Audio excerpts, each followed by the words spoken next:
नमस्कार, स्वागत है आपका इन लाइव 24 न्यूज चैनल के सुबह के समाचार में। तो चलिए शुरुआत करते हैं देश और विदेश से जुड़ी बड़ी खबरों से। अयोध्या में राम मंदिर निर्माण को लेकर अहम बैठक हो सकती है आज। भूमि पूजन की तारीख का हो सकता है आज ऐलान। राम मंदिर निर्माण को लेकर श्री राम जन्मभूमि तीर्थ क्षेत्र न्यास की आज महत्वपूर्ण बैठक अयोध्या में होगी। आज की बैठक को लेकर न्यास के महामंत्री चंपत राय ने दावा किया है कि आज भूमि पूजन की तारीख की घोषणा हो जाएगी। राम जन्मभूमि पर मंदिर निर्माण कार्य की तैयारी पूरी की जा चुकी है। भूमि पूजन के बाद कार्य प्रारंभ कर दिया जाएगा, जिसे लेकर ट्रस्ट तिथि की घोषणा कर सकता है। मंदिर निर्माण कार्य के उद्घाटन के लिए ट्रस्ट के अध्यक्ष की ओर से प्रधानमंत्री नरेंद्र मोदी को न्योता भेजा गया है। बीसीसीआई की एपेक्स काउंसिल की बैठक में भारतीय टीम के अभ्यास शिविर के विकल्प पर हुई चर्चा। दुबई में करा सकते हैं आईपीएल। भारतीय क्रिकेट टीम के अभ्यास शिविर के आयोजन की दौड़ में संयुक्त अरब अमीरात सबसे आगे है, जबकि अहमदाबाद और धर्मशाला भी विकल्प में है, जिन पर बीसीसीआई की शीर्ष परिषद की बैठक में चर्चा की गई। भारत में कोरोना वायरस संक्रमण के बढ़ते मामलों को देखते हुए आईपीएल लीग दुबई में सितंबर के आखिर से नवंबर तक हो सकती है। भारतीय क्रिकेट भी दुबई में अभ्यास बहाल कर सकते हैं। बोर्ड की एपेक्स काउंसिल की ऑनलाइन बैठक में इस मामले पर बात की गई, लेकिन अंतिम फैसला आईपीएल की संचालन परिषद लेगी। बोर्ड के एक अधिकारी ने कहा कि आईपीएल दुबई में होता है तो ही भारतीय क्रिकेटरों के वहां अभ्यास करने का कोई मतलब है। वहां अच्छा बुनियादी ढांचा है। आईपीएल वहीं होने की संभावना अधिक है, क्योंकि कोरोना महामारी के चलते भारत असुरक्षित होता जा रहा है। वहीं देश में लगातार बढ़ते कोरोना का संक्रमण भारतीय टीम के अभ्यास सत्र के लिए भी बड़ा सरदर्द बना हुआ है। बोर्ड के एक अधिकारी ने कहा कि अभ्यास शिविर धर्मशाला या मोटेरा स्टेडियम अहमदाबाद में भी हो सकता है, लेकिन कोरोना के मामले बढ़ते रहने की दशा में दुबई ही सबसे ज्यादा सुरक्षित है। एलओसी का आज दौरा करेंगे रक्षा मंत्री राजनाथ सिंह। अमरनाथ यात्रा करने की भी है संभावनाएं। लद्दाख में सीमा सुरक्षा का जायजा आज रक्षा मंत्री राजनाथ सिंह जम्मू कश्मीर में पाकिस्तान सीमा पर नियंत्रण रेखा पर स्थिति की समीक्षा करेंगे। अगर मौसम ने साथ दिया तो रक्षा मंत्री राजनाथ सिंह आज श्री अमरनाथ जी के दर्शन करेंगे। रक्षा मंत्री आज सुबह में अमरनाथ जा सकते हैं। इसके बाद वे दोपहर तक दिल्ली लौट आएंगे। कल राजनाथ सिंह पूर्वी लद्दाख क्षेत्र में चीन के साथ विवादपूर्ण सीमा क्षेत्रों में सैन्य तैयारियों का जायजा लेने व जमीनी स्थिति की समीक्षा करने पहुंचे थे। राजनाथ सिंह ने वहां सैनिकों के साथ बातचीत भी की और सेना की ऑपरेशनल तत्परता की जानकारी ली। रक्षा मंत्री राजनाथ सिंह के साथ chief of defence staff general Bipin Rawat और थल सेना प्रमुख जनरल एम नरवणे भी मौजूद रहे। सभी ने सुरक्षा व्यवस्था का जायजा लिया। साथ ही राजनाथ सिंह ने चीन से सटी एलएसी पर ऐलान किया कि भारत की 1 इंच जमीन पर कोई कब्जा करना तो दूर छू भी नहीं सकता। राजनाथ सिंह आज एक दिन के दौरे पर लेह लद्दाख पहुंचे थे और उन्होंने पैंगोंग लेक पर भारतीय सेना की फॉरवर्ड पोस्ट से शंखनाद किया कि अगर भारत के स्वाभिमान को चोट पहुंचाने की कोशिश की गई तो उनका मुंह तोड़ जवाब दिया जाएगा। इस दौरान उन्होंने थल सेना और वायुसेना की ऑपरेशनल तैयारियों का भी जायजा लिया।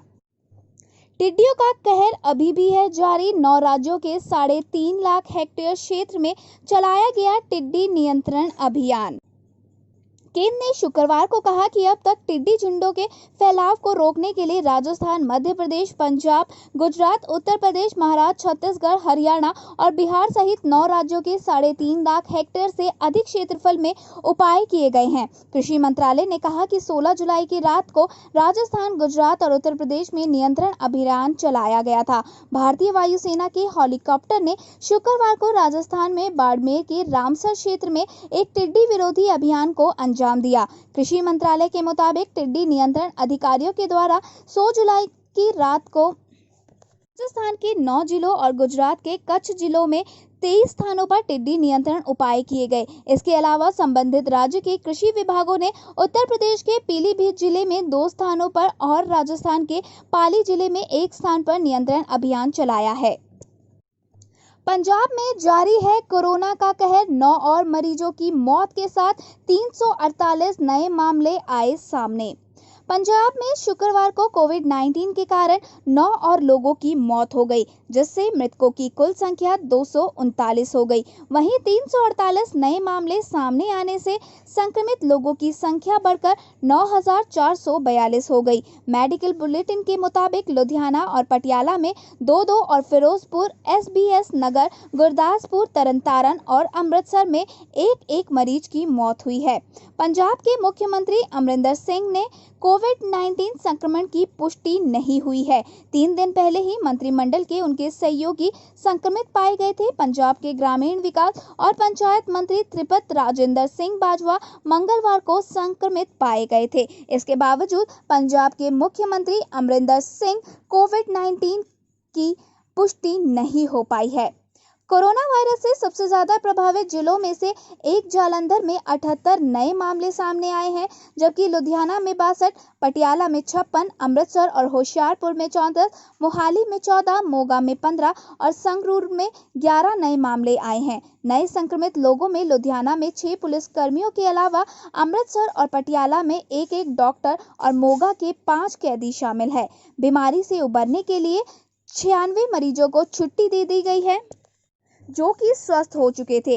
राज्य में अब तक कुल 6,373 मरीज संक्रमण से उबर चुके हैं। राज्य में अभी 2,830 लोगों का इलाज चल रहा है। इसके साथ ही कोरोना संक्रमितों की संख्या के हिसाब से भारत दुनिया का तीसरा सबसे बड़ा प्रभावित देश बन चुका है। अमेरिका, ब्राजील के बाद कोरोना महामारी से सबसे ज्यादा प्रभावित भारत है, लेकिन अगर प्रति 10 लाख आबादी पर संक्रमित मामलों और मृत्यु दर की बात करते हैं तो अन्य देशों की तुलना में भारत की स्थिति बहुत ज्यादा बेहतर है। ऐश्वर्या राय का बुखार हुआ कम, बच्चन परिवार की हालत में देखा गया सुधार। अमिताभ बच्चन और अभिषेक बच्चन के बाद कोरोना की मरीज ऐश्वर्या राय बच्चन भी अपनी बेटी आराध्या के साथ शुक्रवार को मुंबई के नानावटी अस्पताल में भर्ती हो गई है। रात को तेज बुखार, सांस लेने में तकलीफ और गले में हल्के दर्द के चलते उनके निजी डॉक्टर ने अस्पताल में भर्ती होने की सलाह दी थी। वहीं आराध्या को भी हल्का बुखार था, लेकिन अब दोनों का बुखार कम और हालात स्थिर बताई जा रही है।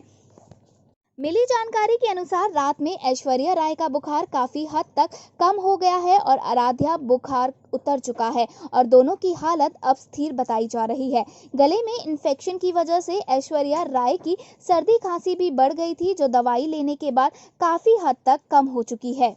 इसके साथ ही जानकारी मिली है कि अमिताभ बच्चन और अभिषेक बच्चन को एक ही वार्ड में आइसोलेशन में रखा गया है, तो अस्पताल के इमारत के उसी विंग में मगर एक अलग वार्ड में ऐश्वर्या और आराध्या को भी आइसोलेशन में रखा गया है। आपको बता दें कि कोरोना माइल्ड लक्षणों के साथ पिछले शनिवार को अमिताभ और अभिषेक को नानावटी में भर्ती कराया गया था, तो वहीं बिना लक्षणों के कोरोना का शिकार हुई ऐश्वर्या और आराध्या को फैमिली डॉक्टर की सलाह पर जलसा बंगले में होम क्वारंटीन होने की सलाह दी गई थी। इसके साथ ही ये भी खबर मिली है कि जिन 3 डॉक्टरों को अमिताभ बच्चन और अभिषेक बच्चन का इलाज करने के लिए रखा गया है, डॉक्टरों की वही टीम ऐश्वर्या और 8 साल की आराध्या का भी इलाज कर रहे हैं। इसी बीच सूत्रों ने बताया है कि अमिताभ बच्चन और अभिषेक बच्चन की हालत पहले से काफी ज्यादा बेहतर है और दोनों लगभग ठीक होने की तरफ तेजी से बढ़ रहे हैं। दिल बेचारा की एक्ट्रेस स्वास्तिका मुखर्जी को मिली जान से मारने और एसिड अटैक की धमकियां, पुलिस ने किया गिरफ्तार। सुशांत सिंह राजपूत की आखिरी फिल्म दिल बेचारा की स्वास्तिका मुखर्जी को सोशल मीडिया पर एसिड अटैक और बलात्कार करने की धमकियां मिल रही हैं।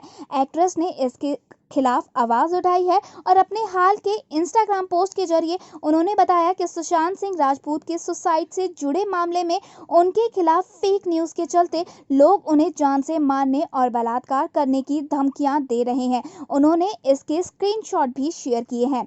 स्वास्तिका मुखर्जी ने लिखा कि 26 जून को मेरी आने वाली फिल्म दिल बेचारा के को स्टार सुशांत सिंह राजपूत के सुसाइड के बाद एक झूठी मीडिया रिपोर्ट में मेरे हवाले से झूठ कहा कि अब आत्महत्या करना फैशन हो गया है। इसके बाद मुझे जान से मारने और मेरा बलात्कार करने की ऑनलाइन धमकियां आने लगी। एक्ट्रेस ने बताया कि उनके खिलाफ फर्जी खबर लिखने वाले शख्स को कोलकाता साइबर क्राइम डिपार्टमेंट ने गिरफ्तार कर लिया है। स्वास्तिका मुखर्जी ने आगे लिखा कि फर्जी खबर के आधार पर जिस शख्स ने मुझ पर एसिड अटैक और मेरा बलात्कार करने की धमकी दी थी, उसे भी गिरफ्तार कर लिया गया है। दोनों ने कोर्ट में आत्मसमर्पण कर दिया। स्वास्तिका ने अपनी पोस्ट के लोगों से अपील करते हुए कहा कि सोशल मीडिया पर मिलने वाली गालियों और जान से मारने की धमकी पर चुप मत बैठो और साइबर क्राइम के खिलाफ बोलो। स्वास्तिका मुखर्जी ने कोलकाता साइबर क्राइम विभाग और इस मामले में उनकी मदद करने वालों के प्रति आभार व्यक्त किया। बता दें कि हाल ही में सोशल मीडिया पर सुशांत सिंह और स्वास्तिका मुखर्जी का एक वीडियो सोशल मीडिया पर काफी वायरल हुआ था। इस वीडियो में सुशांत और स्वास्तिका डांस कर रहे थे। जम्मू कश्मीर के शोपियां में सुरक्षा बलों और आतंकियों के बीच मुठभेड़ है जारी, 3 आतंकी किए गए ढेर। जम्मू कश्मीर में शोपियां जिले के अमशीपोरा इलाके में शनिवार सुबह से ही सुरक्षा बलों और आतंकियों के बीच मुठभेड़ चल रही है। इस मुठभेड़ में अब तक 3 आतंकियों को मार गिराया जा चुका है। बाकी आतंकियों के खिलाफ भी ऑपरेशन जारी है। एक अधिकारी ने बताया कि दक्षिण कश्मीर में शोपियां के अमशीपोरा में आतंकवादियों की मौजूदगी की सूचना के आधार पर सुरक्षा बलों ने उस इलाके को घेर लिया और वहां तलाश अभियान शुरू कर दिया। इसी दौरान आतंकवादियों ने सुरक्षा बलों पर गोलियां चलानी शुरू कर दी, जिसके बाद बलों ने भी जवाबी कार्रवाई कर दी और आतंकवादियों की पहचान अभी नहीं हो पाई और ये पता लगाया जाना अभी बाकी है कि उनका संबंध किस आतंकवादी समूह से था। इससे पहले शुक्रवार रात पुंछ जिले में एलओसी पर पाकिस्तान की ओर से रात भर की गई गोलाबारी में 3 नागरिकों की मौत हुई। पुलिस अधिकारी ने बताया कि पुंछ जिले में नियंत्रण रेखा के खारी करमारा क्षेत्र में पाकिस्तानी सेना द्वारा चलाए गए गोले की चपेट में आने से पिता, मां और बेटे सहित एक ही परिवार के 3 सदस्यों की मौत हो गई। शुक्रवार की शाम करीब 7:20 पर पाकिस्तानी सेना ने नियंत्रण रेखा के साथ साथ गुलपुर क्षेत्र में अकारण संघर्ष विराम का उल्लंघन करते हुए छोटे हथियारों से गोलाबारी की और मोर्टार के साथ गोले दागे थे। पाकिस्तान ने खारी करमारा क्षेत्र में भी भारी मात्रा में गोलाबारी की। इस संघर्ष विराम उल्लंघन का भारतीय सेना ने करारा जवाब दिया। आपको बता दें कि पाकिस्तान ने इस साल जनवरी से जम्मू कश्मीर में नियंत्रण रेखा और अंतर्राष्ट्रीय सीमा पर 2400 से अधिक बार संघर्ष विराम का उल्लंघन किया है। सरकार ने जारी किए दिशा निर्देश, रेजिडेंशियल सोसाइटी में भी बनाया जा सकेगा अब कोविड केयर सेंटर। स्वास्थ्य मंत्रालय ने अपने परिसरों में छोटा कोविड देखभाल केंद्र स्थापित करने के इच्छुक आवासीय परिसरों के लिए शुक्रवार को दिशा निर्देश जारी कर दिए। इनमें बताया गया है कि ये सिर्फ बिना लक्षण या कम लक्षण वाले मरीजों के देखभाल के लिए होंगे और गंभीर मरीजों को इनमें नहीं रखा जाएगा। साथ ही दिशा निर्देशों में साफ सफाई रखने के तरीके भी बताए गए हैं।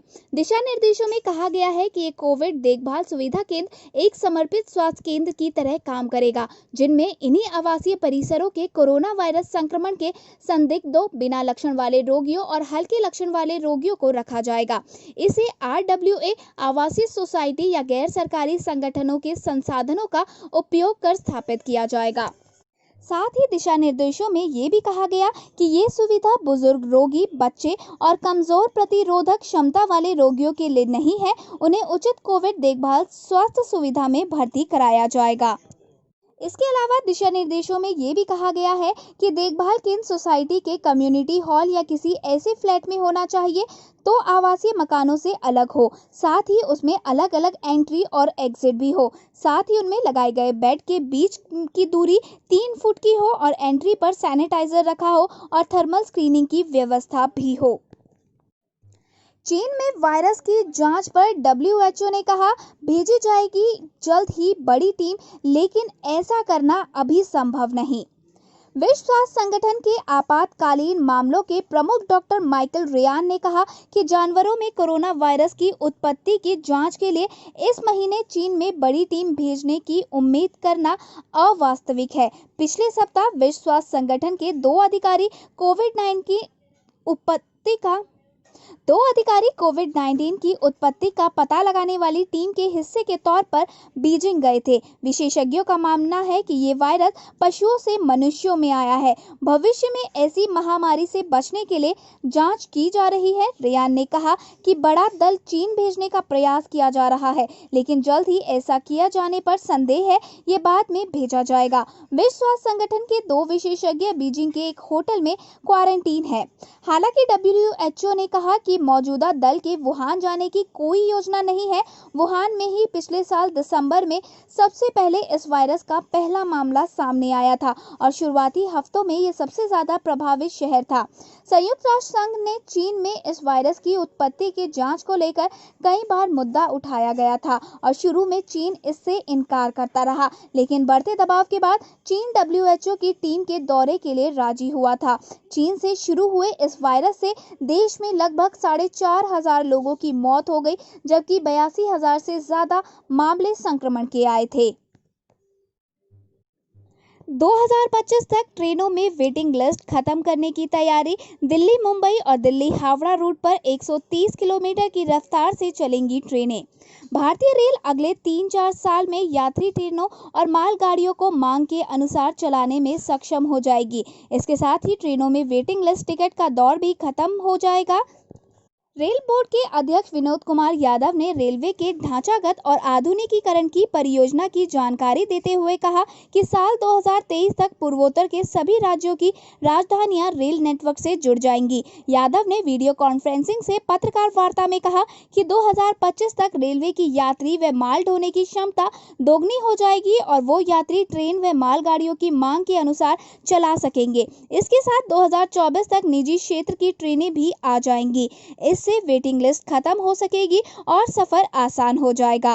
रेल यात्रियों को दिल्ली मुंबई रूट पर सबसे पहले कंफर्म टिकट मिलेगी। इसको लेकर रेलवे ने पूरी तैयारी कर ली है। इसके बाद दिल्ली कोलकाता रूट पर ट्रेन टिकट के कंफर्म होने का इंतजार नहीं करना होगा, क्योंकि रेलवे ने इस रूट पर चलने वाली मालगाड़ियों के लिए अलग से ट्रैक बना रही है। अगले 2 साल में इसका काम पूरा होने की उम्मीद है, लिहाजा इस रूट पर आसानी से ट्रेन टिकट मिल सकेगी। इसके साथ ही रेलवे ने अपने उच्च घनत्व नेटवर्क के साथ सेक्टरों में ट्रेनों की स्पीड बढ़ाने का भी प्लान तैयार किया है। इसके अनुसार 2021 तक 130 किलोमीटर प्रति घंटे की रफ्तार में से यात्री ट्रेन चलेगी और 2025 तक इनकी गति 160 किलोमीटर प्रति घंटा की जा सकेगी। मालगाड़ियों की गति 110 किलोमीटर प्रति घंटा की जाएगी। अगले 9 महीने के अंदर दिल्ली मुंबई और दिल्ली हावड़ा के ट्रैक पर चलने वाली सभी ट्रेनें 130 किलोमीटर की स्पीड से दौड़ने लगेगी। पूरे ट्रैक पर एक ही स्पीड होने के कारण यात्री पहले से कम समय में अपनी मंजिल तक पहुंच सकेंगे। रेल बोर्ड के अध्यक्ष ने कहा कि साल 2023 तक उत्तर पूर्वी राज्यों की सभी राजधानियों के रेल नेटवर्क से जुड़ने की उम्मीद है। अभी सिक्किम, मिजोरम, नागालैंड, मेघालय की राजधानी रेल नेटवर्क से नहीं जुड़ी। दिसंबर 2022 तक कटरा से बनिहाल तक अंतिम स्ट्रेच भी पूरा हो जाएगा। लापरवाही की हदें हुई पार। मेडिकल कॉलेज में बिजली कटने से वेंटिलेटर बंद होने के बाद आईसीयू में भर्ती महिला की तड़प कर हुई मौत। भागलपुर के जवाहरलाल नेहरू मेडिकल कॉलेज सह अस्पताल के गायनी आईसीयू में भर्ती एक महिला की मौत शुक्रवार रात हुई। महिला की सांसें वेंटिलेटर के सहारे चल रही थी। इसी दौरान बिजली गुल हो गई और जनरेटर ने भी काम करना बंद कर दिया। हद तो तब हुई जब वेंटिलेटर में लगी बैटरी ने भी ऐन वक्त पर धोखा दे दिया। परिणाम ये हुआ कि मरीज को ऑक्सीजन मिलना बंद हो गया और उसकी मृत्यु हो गई।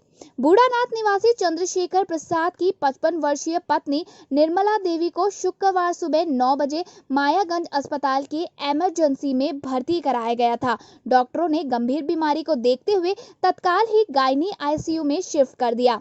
आईसीयू में तैनात निषेधक ने मरीज को सीपैप वेंटिलेटर पर डाल दिया। इसके बाद मरीज की सेहत में सुधार होने लगा। रात करीब 8:55 में अचानक गायनी आईसीयू की बिजली कट गई। बिजली कटते ही 2 से 3 मिनट के बाद वेंटिलेटर ने भी काम करना बंद कर दिया। परिजन मरीज को दूसरे बेड पर लगे वेंटिलेटर तक ले गए। जब तक वेंटिलेटर काम करना शुरू करता तब तक रात करीब 9:05 में मरीज की मृत्यु हो चुकी थी। मौत के 3 मिनट बाद आईसीयू को जनरेटर के जरिए बिजली आपूर्ति गई। जांच में पता चला कि वेंटिलेटर की बैटरी भी खराब थी, नहीं तो जनरेटर से बिजली आपूर्ति नहीं होने के बावजूद मरीज को वेंटिलेटर का सहारा मिलता। जब बिजली कटी तो उस वक्त बिजली आपूर्ति करने वाले आउटसोर्सिंग एजेंसी की सुरक्षा गार्ड गायब था। परिजनों के ढूंढने पर भी वो नहीं मिला। यहाँ तक कि आईसीयू में भर्ती मरीजों की निगरानी की जिम्मेदारी आईसीयू में तैनात नर्स की थी, लेकिन 10 मिनट तक बिजली कटी रही। ऑक्सीजन के अभाव से महिला मरीज तड़प कर मर गई। इस दौरान आईसीयू में तैनात एक भी नर्स नहीं थी।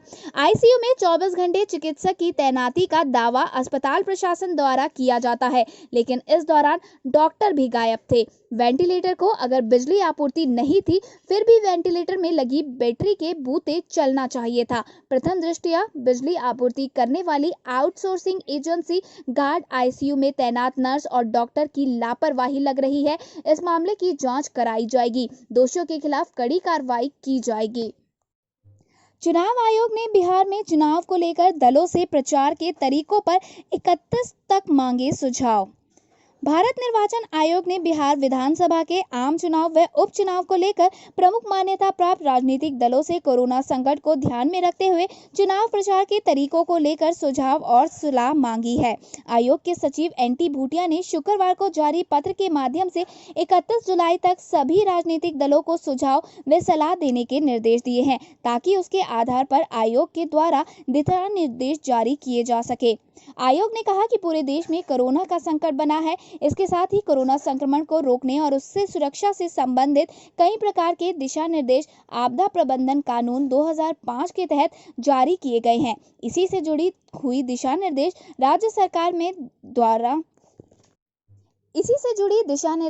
सरकार द्वारा भी जारी किए गए हैं। इनमें फेस मास्क लगाने, सोशल डिस्टेंसिंग, सार्वजनिक स्थलों पर निर्धारित सोशल डिस्टेंसिंग का पालन करने, बड़ी संख्या में भीड़ एकत्र होने पर रोक, थर्मल स्क्रीनिंग, सैनिटाइजेशन सहित अन्य दिशा निर्देश शामिल किए गए हैं। आयोग ने सभी प्रमुख मान्यता प्राप्त राष्ट्रीय व राज्य स्तरीय राजनीतिक दलों के अध्यक्ष और महासचिव को चुनाव प्रचार को लेकर सुझाव देने के निर्देश भी दिए हैं।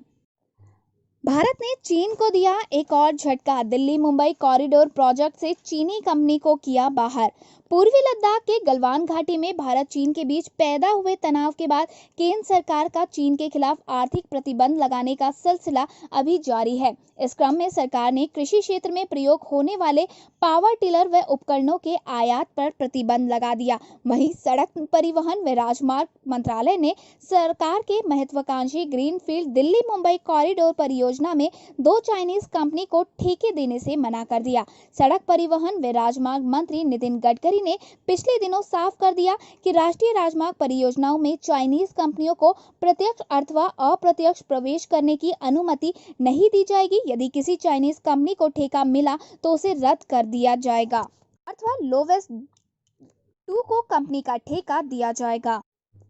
पतंजलि की कोरोनिल पर एक और झटका। हाई कोर्ट ने ट्रेडमार्क के इस्तेमाल से रोका। कोविड-19 के उपचार के रूप में पेश की गई योग गुरु रामदेव की पतंजलि आयुर्वेद लिमिटेड की दवा कोरोनिल को मद्रास उच्च न्यायालय से झटका लगा है और उसने कंपनी को ट्रेडमार्क कोरोनिल का इस्तेमाल करने से रोक दिया।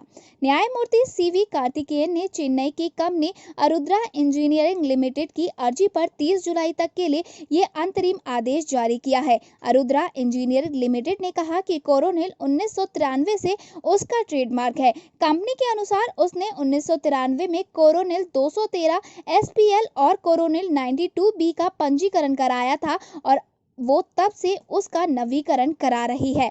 ये कंपनी भारी मशीनों और निरुद्ध इकाइयों को साफ करने के लिए रसायन और सैनिटाइजर बनाती है। कंपनी ने कहा, फिलहाल इस ट्रेडमार्क पर 2027 तक हमारा अधिकार वैध है। पतंजलि द्वारा कोरोनिल पेश किए जाने के बाद आयुष मंत्रालय ने 1 जुलाई को कहा था कि कंपनी प्रतिरोधक वर्धक के रूप में ये दवा बेच सकती है, न कि कोविड-19 के उपचार के लिए।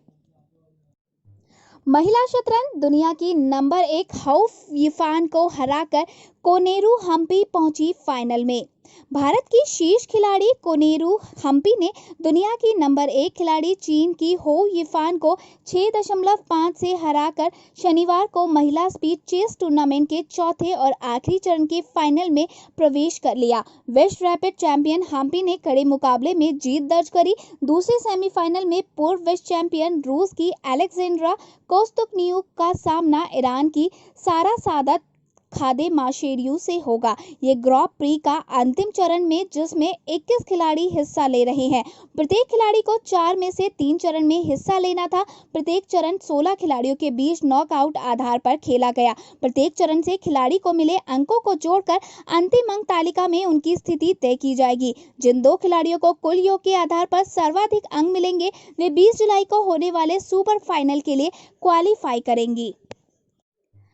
टोक्यो ओलंपिक के वेन्यू हुए तय, शेड्यूल में कोई बदलाव नहीं।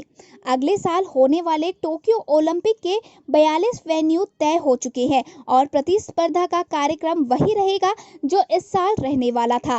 खेल गांव और मुख्य मीडिया सेंटर भी तैयार किए जा रहे हैं।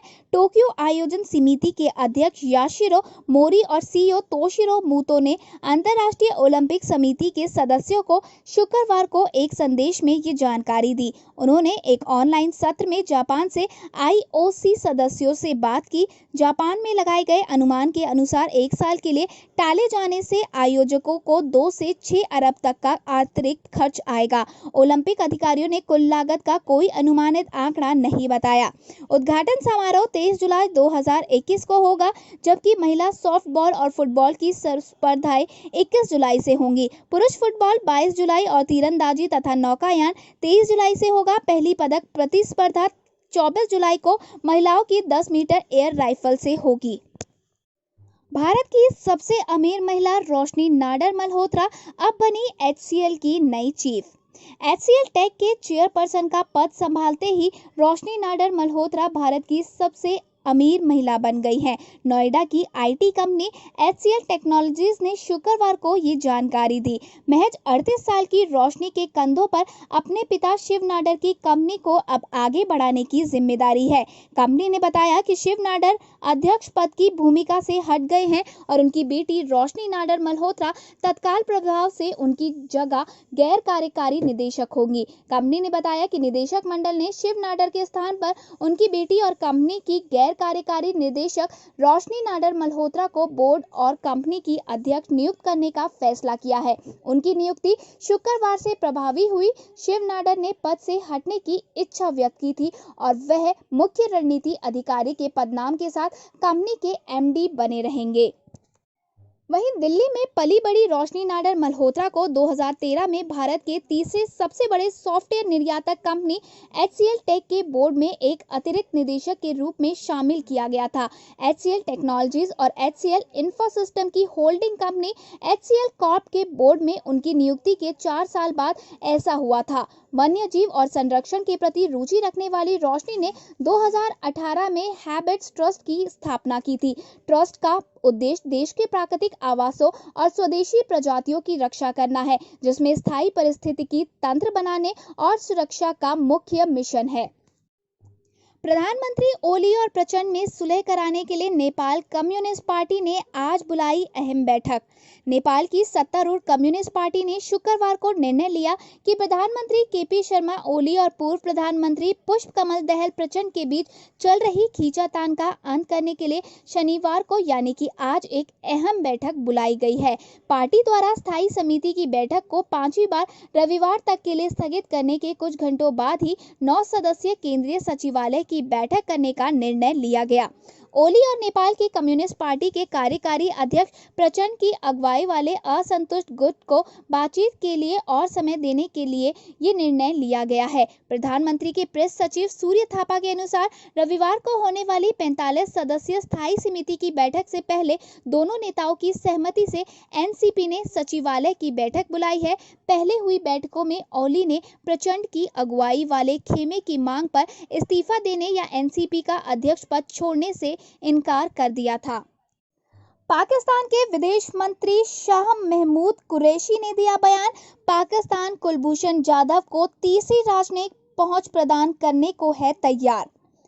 पाकिस्तान के विदेश मंत्री ने शुक्रवार को कहा कि इस्लामाबाद भारतीय कैदी कुलभूषण जाधव के साथ तीसरी मुलाकात की सुविधा प्रदान करने के लिए तैयार है। ये जानकारी पाकिस्तानी मीडिया से मिली है। इससे एक दिन पहले भी भारत ने कहा था कि पाकिस्तान में मौत की सजा का सामना कर रहे जाधव को दी गई दूसरी राजनयिक पहुंच न तो अर्थपूर्ण थी और न ही विश्वसनीय।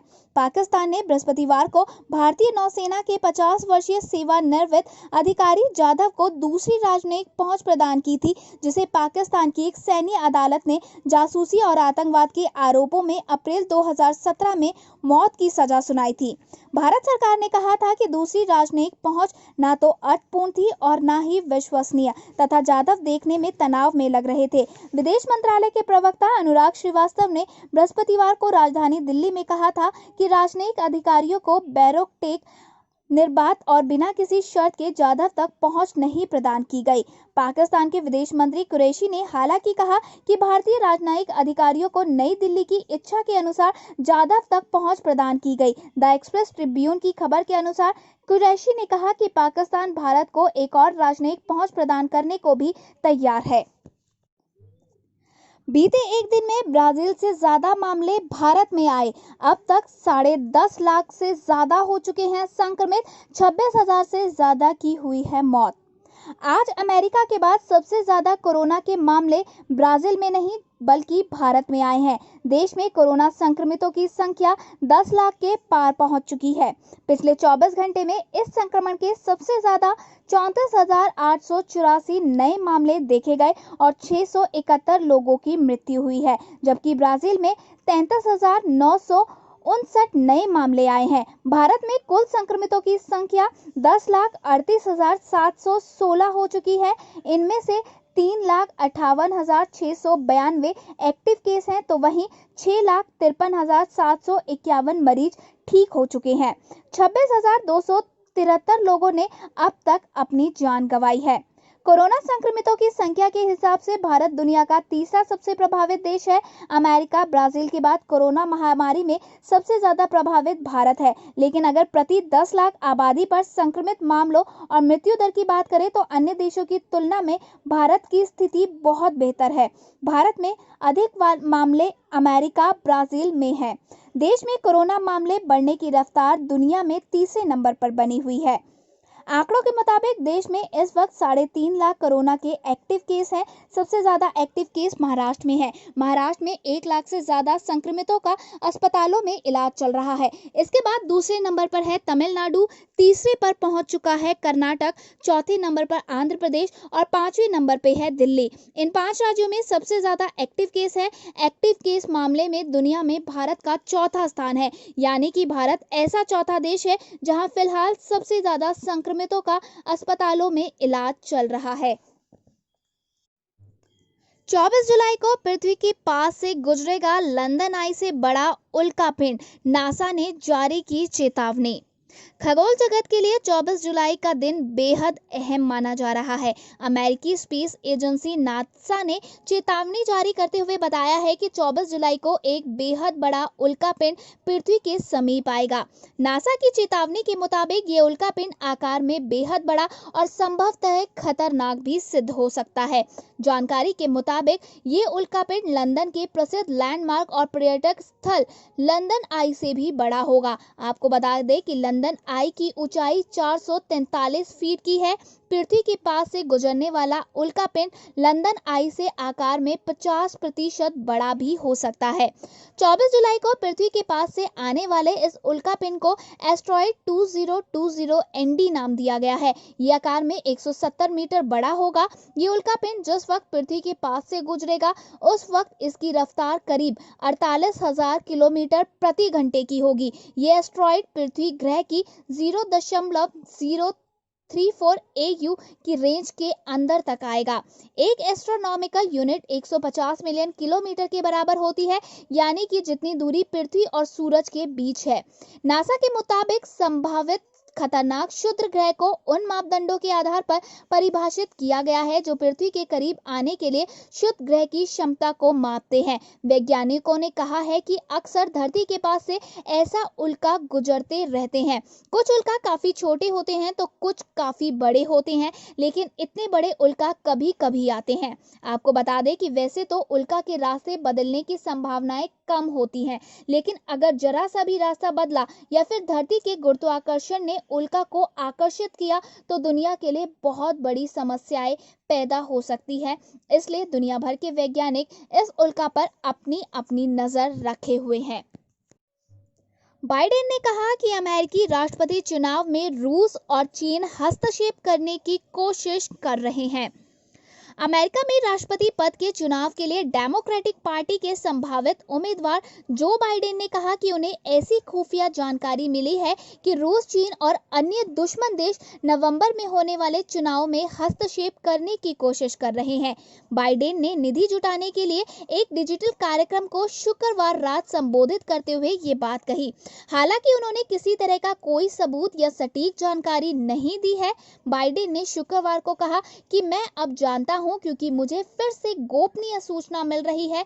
रूस अब भी इसमें लगा हुआ है, वो हमारी चुनाव प्रक्रिया में दखल देने की कोशिश कर रहा है। उन्होंने कहा चीन और अन्य देश भी इसमें लगे हुए हैं।